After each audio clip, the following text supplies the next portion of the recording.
Kia ora, ko Sharon Holt tōku ingoa. Here I am at the District Cafe and Bar in Hamilton, which today I found out is bilingual. So I practiced my reo at the counter and I ordered here kapu tihioi, peppermint tea, tihioi, kapu tihioi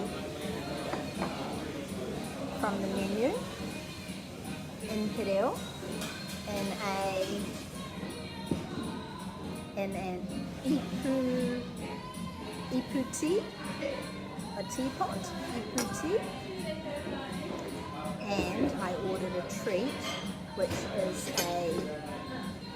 I'm gluten free, so I had to be having a gluten free slice, which apparently is also sugar free, and it's called kingi slice. So in Reo, this is here, keke kingi. And did I want any kirimi? I took it. Yes, that's right, I did.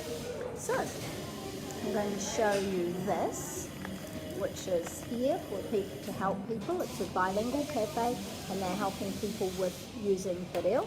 So here's the, that way.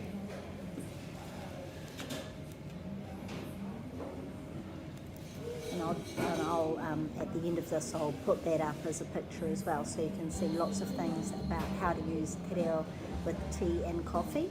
So for asking for what I wanted, I said here, kapu tihioi moku, and I also talked about who I was in Reo, and it was very exciting. So just wanted to share that with you.